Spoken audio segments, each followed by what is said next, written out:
का 4200 लोगों को रेबीज का टीका लगाया, जिसमें 90% जो टीका है वो बंदर के काटने से लगा है। बंदर इतने उच्छृंखल हो गए कि वो रसोई में घुसकर खाने के सामान के अलावा बर्तनों की तोड़फोड़ करना, कपड़े फाड़ देना और उससे आगे बढ़कर कई बार बच्चों और वृद्धों पर हमला करने तक की स्थितियां भी पैदा होने लग गई। बंदर से मानव बने। अब जब वो शहरों में आते हैं या गांव में आते हैं तो निश्चित रूप से उनमें से कुछ बंदर इतने उच्छृंखल हो गए कि वो रसोई में घुसकर खाने के सामान के अलावा बर्तनों की तोड़फोड़ करना, कपड़े फाड़ देना और उससे आगे बढ़कर कई बार बच्चों और वृद्धों पर हमला करने तक की स्थितियां भी पैदा होने लग गई। इसके लिए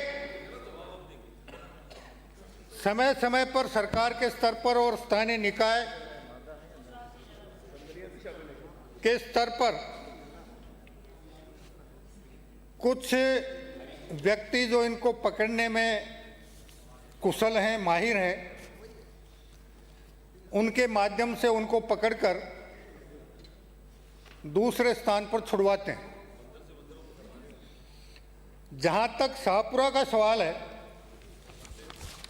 शाहपुरा में 2019-20 में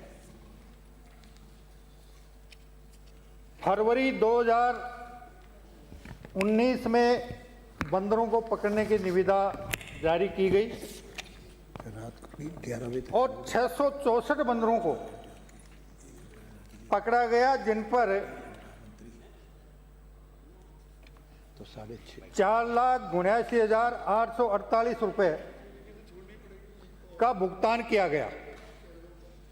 उसके बाद 2020-2021 में जून 2020 में फिर निविदा निकाली गई। उस समय 310 बंदरों को पकड़कर दूसरी जगह छोड़ा गया और उस पर 2,70,375 रुपए का भुगतान किया गया।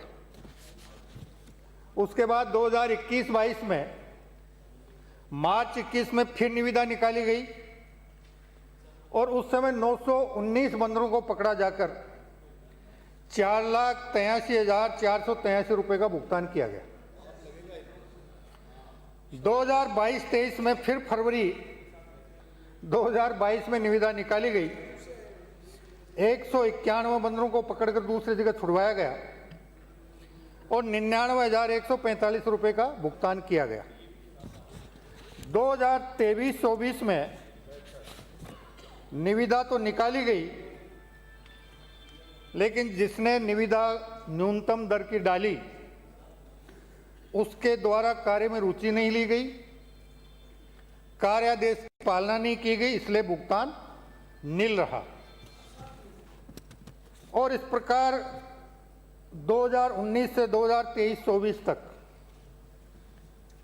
24,60,000 रुपए की कुल निविदा जारी हुई और उनमें से 13,32,851 रुपए का भुगतान करके और कुल 2,084 बंदरों को पकड़कर दूसरे स्थान पर छुड़वाया गया। अब आपके इन बंदरों के संबंध में हमारे नगर परिषद और वन विभाग के माध्यम में भी मध्य भी बहुत से पत्राचार हुए हैं और 15 मई 2025 को उपखंड अधिकारी एवं उपखंड मजिस्ट्रेट जयपुर ने संजय वन परिक्षेत्र का सर्वे करने एवं अतिक्रमण हटाने, जहां बंदरों को छोड़ा जाता था, उनके द्वारा उस वन क्षेत्र के में जो पेड़ पौधे लगाए गए थे, विकसित किया गया था, उनका नुकसान किया गया। उसके लिए एक 9 सदस्यीय टीम का गठन किया गया और उसके अंतर्गत कई वर्षों से पुराने लगे फल फ्रूट के थड़ी ठेलों को हटाकर प्रशासन के सहयोग से वहाँ से हटाया गया। नगर परिषद के सहयोग से बंदरों को पकड़ने का कार्य करवाया गया। पहले जो संजय वन था, जिसे वर्तमान में श्री अटल वन के नाम से परिवर्तित किया गया, कि चारों तरफ दीवार को ऊंची करवा कर एवं नवीन दीवार का कार्य करवा कर एंगल आयरन एवं चेन लिंक जाली लगाई गई। दीवार की ऊंचाई बढ़ाई गई। एंगल आयरन के ऊपर सोलर फेसिंग की गई और अटल वन के आसपास खाद्य पदार्थ डालने वालों के विरुद्ध नियमित गश्त करवाकर निगरानी की व्यवस्था की गई।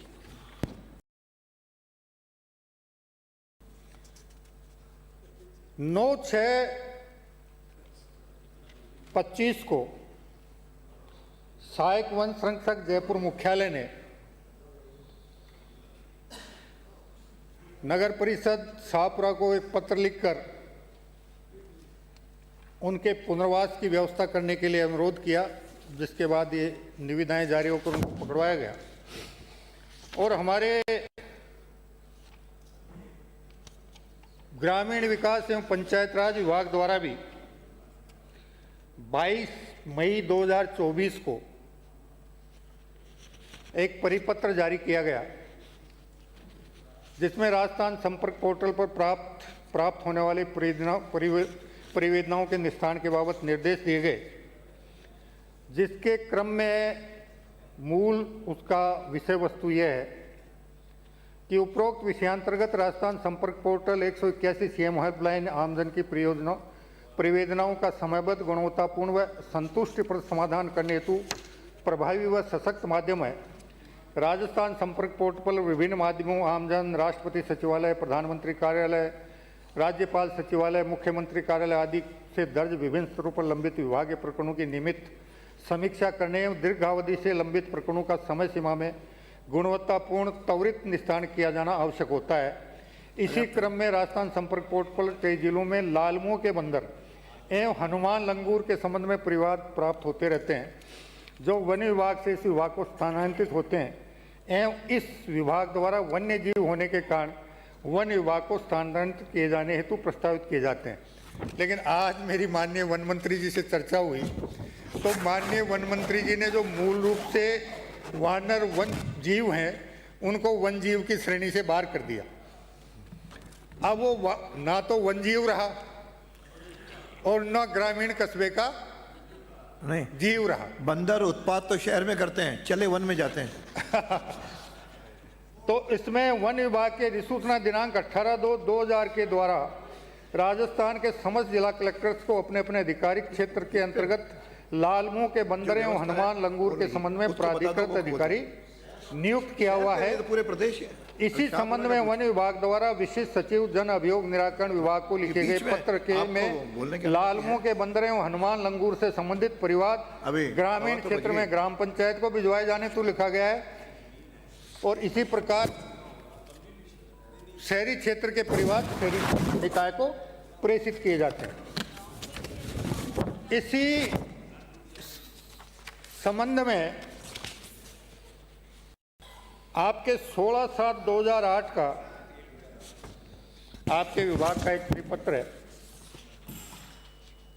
राज्य सरकार के अधिसूचना क्रमांक 11/10/1/98 जयपुर दिनांक 18/2/2000 से वन्य जीव सुरक्षा अधिनियम 1972 की धारा 4 की उपधारा 1 के खंड ग के अंतर्गत राज्य के समस्त जिला कलेक्टर्स को अपने अपने आधिकारिक क्षेत्र में उक्त अधिनियम की अनुसूची सेकंड के पार्ट 1 में उल्लेखित लाल मुंह के बंदर एवं हनुमान लंगूर के संबंध में उक्त अधिनियम की धारा 11 की उपधारा 1 के खंड ख के प्रयोजनों के लिए प्राधिकृत अधिकारी नियुक्त किया गया था। यहाँ यह उल्लेखनीय है कि राज्य सरकार के उक्त अधिसूचना के अंतर्गत राज्य के विभिन्न क्षेत्रों ने बंदर एवं लंगूर से होने वाली समस्याओं का निस्तारण संबंधित जिला कलेक्टर द्वारा किया जाना चाहिए, परंतु इस राज्यादेश के उपरांत भी राज्य में होने वाले बंदरों एवं लंगूरों की समस्या के मामले हम इस कार्यालय एवं जिला स्तरीय वनाधिकारियों को प्रेषित कर दिए जाते हैं, जो उचित नहीं है। अतः अब राज्य के किसी भी क्षेत्र में बंदरों एवं लंगूरों की समस्या के मामले राज्य सरकार के उक्त अधिसूचना के तहत संबंधित जिला कलेक्टर को प्रेषित किए जाएं। तो कुल मिलाकर बंदरों का प्रकरण वन विभाग, ग्रामीण क्षेत्र का पंचायत राज विभाग और शहरी क्षेत्रों में स्वायत्त शासन विभाग के क्षेत्राधिकार में एक दूसरे के ऊपर लेकिन सबसे बड़ी समस्या इस मामले में जो है वो ये है कि एक नगर निकाय बंदरों को पकड़ने की निविदा जारी करता है, निविदा स्वीकृत करके कार्यादेश जारी करता है और कार्यादेश जारी करने के बाद ठेकेदार बंदरों को पकड़कर चाहे सिरिस्का में छोड़े या किसी दूसरे जंगल में छोड़े, वो सप्ताह भर के अंदर अंदर किसी न किसी दूसरे गांव या शहर में चले जाते उनके अब उनके इस विचरण पर जो हमारे यहाँ गलता पीठ है, प्लीज वहाँ बहुत सारे मंत्री जी, प्लीज मंत्री जी आप बात कीजिए। नहीं, अंकित नहीं होगा। अरे माइक बंद हो गया, आपका बैठ जाओ। अरे यार, या तो किसी एक को बोल लेने दो, अब सारे क्यों बोलते हो? बिराजिए बिराजिए बिराजिए बिराजिए, आप बिराजिए।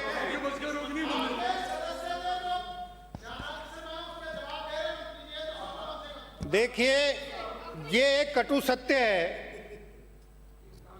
कि किसी जमाने में जयपुर में गलता बंदरों का मूल निवास स्थान रहा है, बता रहा हूं ना मैं।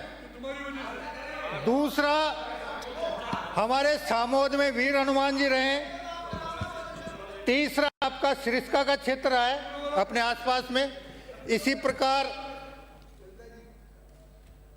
सवाई माधोपुर में गणेश जी के मंदिर और वहाँ का जो वन क्षेत्र है, वहाँ का मूल उनका निवास स्थान रहा है। लेकिन जैसे जैसे वहाँ मानवीय हलचल बढ़ी है, पहले गलताजी में, बता रहा हूँ ना, पहले गलताजी में जितने बंदरों का निवास स्थान था, लगभग उतने ही श्रद्धालु वहाँ उससे दुगनी संख्या में पहुँचते थे और उनकी भोजन की व्यवस्था होती थी।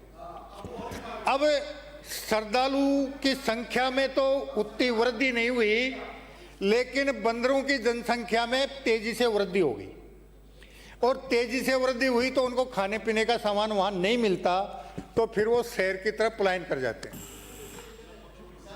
अब इसके लिए हम यही कर सकते हैं कि ये बंदरों को पकड़कर एक स्थान से दूसरे स्थान पर छुड़वाने की प्रक्रिया सतत रूप से चलती रहे, या उनके भोजन के लिए अगर कोई वन विभाग एक सुरक्षित क्षेत्र घोषित कर दे, अब जहां पकड़कर हम उनके भोजन की व्यवस्था कर सकें। समझदार हैं। इस संबंध में मैं सभी माननीय विधायकों से ये अपेक्षा करूंगा कि आप अपने अपने सुझाव लिखित में प्रस्तुत करें, ताकि हम उन पर कोई ऐसा निर्णय ले सकें जिससे इस व्यापक समस्या को हम पूर्ण रूप से तो हल नहीं कर सकते, लेकिन बहुत हद तक इस समस्या का समाधान करने में सफलता प्राप्त कर सकते। आप भी कुछ कहेंगे क्या? माननीय अध्यक्ष महोदय, शाहपुरा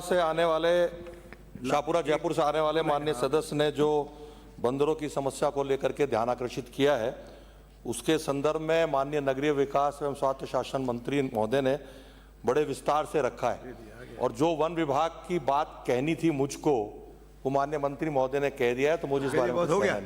आपको कुछ कहना है मनीष? माननीय अध्यक्ष महोदय, अभी लिखित में सुझाव दे दो। माननीय अध्यक्ष महोदय, निम्बेड़ा में विशेष रूप से सबसे पहले करवाएंगे। माननीय अध्यक्ष महोदय, जिस विषय पर माननीय अध्यक्ष महोदय बंदर के आतंक का विषय और उससे पीड़ित जो लोग हैं, ये विषय हम सदन में चर्चा कर रहे हैं। सत्ता पक्ष के लोग जरूर इस पर हंसी मजाक कर रहे होंगे, अरे चर्चा नहीं, लेकिन मैं आपको कहना चाहता हूं, विस्तार से आ गया। ऐसी समस्या, समय भी हो गया, आधा घंटा। माननीय अध्यक्ष महोदय, ऐसी समस्या है मैं मेरे 15 मिनट से विधानसभा ज्यादा सहित ध्यान आकर्षण में नहीं होगा। पूरे प्रदेश में महिलाएं, बच्चे, बुजुर्ग, हर व्यक्ति परेशान है। आगे वो कह दिया ना। मैं माननीय अध्यक्ष महोदय, मैं ये कहना चाहता हूं कि उसके संबंध में मेरे एक आंकड़ा बता रहा हूं 2025 का, आपका सुझाव बहुत 4200 लोगों को रेबीज का टीका लगाया, जिसमें 90% जो टीका है वो बंदर के काटने से लगा है। आप इस मामले में, पूरा सदन इस मामले में सुझाव भी दे और माननीय मंत्री महोदय इस पर निर्णय लेके ऐसी नीति प्रदेश में बने कि बंदर के आतंक से हमारा ग्रामीण क्षेत्र, हमारा शहरी क्षेत्र उससे प्रभावित नहीं हो। पूरा क्षेत्र प्रभावित है, इसलिए आपको मंत्री महोदय, राज्य सरकार इस पर निर्णय ले और इस पर सुझाव सब अपने अपने लिखित में दे देना मंत्री जी को। नहीं, मैं ये निवेदन सदन के सभी माननीय सदस्यों को पूर्व में ही कर चुका हूं कि इस समस्या के स्थायी समाधान के लिए आपके विचार से क्या कार्य योजना बनाई जा सकती है, आप अपने सुझाव प्रेषित कीजिए। आपके सुझाव प्राप्त होने के बाद हम उनकी समीक्षा करवाकर कोई न कोई ऐसी कार्य योजना निर्मित करेंगे। श्रीमती अनीता पटेल, स्थायी समाधान तो नहीं होगा, लेकिन हम इस समस्या को बहुत हद तक। आपने 22 मिनट ले लिए। माननीय अध्यक्ष महोदय, मैं नियम 131 के तहत आगे बहस भी करानी है विश्वकर्मा अंशदायी पेंशन प्रोत्साहन योजना के क्रियान्वयन में आ रही बाधा के संबंध में माननीय मंत्री महोदय का ध्यान आकर्षित करते हैं। माननीय मंत्री जी। माननीय अध्यक्ष जी, जो प्रसंग अजमेर दक्षिण से आने वाले माननीय विधायक महोदय ने कहा है, श्री देवदत्त राजौरिया का विषय, जो कि गौतम नगर अजमेर के निवासी